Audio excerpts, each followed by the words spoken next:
ये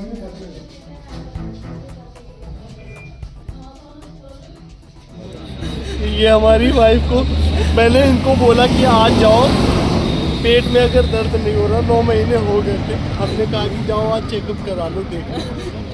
तो ये आई 1 बजे के करीब, 1 बजने से पहले ही आ गए थे। तो हमने अपनी वाइफ से बोला कि जरा डॉक्टर साहब से मेरी बात कराओ। तो डॉक्टर साहब ने हमारी बात की हमसे, उन्होंने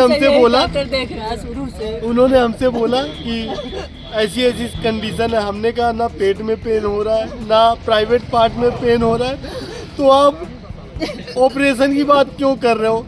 अब जहाँ पे इनका अल्ट्रासाउंड हुआ था 25 तारीख का डेट था सर, 25 तारीख की डेट थी, तो ये डॉक्टर क्यों इतना कर दिया? उसने बोला इतना पैसा लगेगा। हमने कहा पैसे की कोई बात नहीं है, लेकिन हमें आपका अस्पताल अच्छा नहीं लग रहा है, आपके बातचीत से भी नहीं अच्छा लग रहा। कह रहे मैं तुम्हारा भाई समान हूँ, मैं ऑपरेशन कर दूंगा, कोई टेंशन की नहीं बात है। हमने कहा जब तक मैं नहीं पहुंचूंगा तब तक आप नहीं करेंगे ऑपरेशन।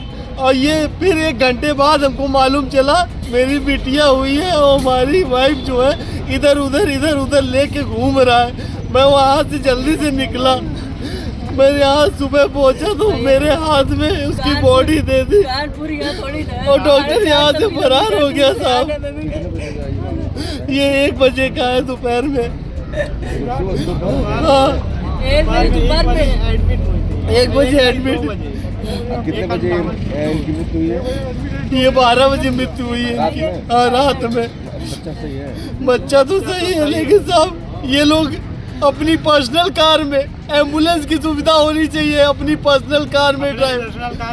डॉक्टर साहब इधर उधर घूम रहे हैं। क्या ये NICU की सुविधा है? सर हमारी बात हुई इनके रास्ते में, ये बोले कि हालत सीरियस है। हमने कहा तो आप रिफर कीजिए। बोलने मेरे क्या, हमने कहा वेंटिलेटर पे आप डालिए। फिर बोलने मेरे क्या वेंटिलेटर नहीं है। और फिर उसी के आधे घंटे बाद मेरे पास फोन करके कहते हैं कि वेंटिलेटर है हमारे पास। मेरा नाम सुमंत गिरी है, मेरी वाइफ का नाम रेशमा गिरी है। मैं कानपुर का रहने वाला हूँ, गोटा मेरा घर है, पाली। यहाँ कैसे आ गए? यहाँ ससुराल है, यहाँ मेरी ससुराल है, पीपीगंज में थी ये लड़की।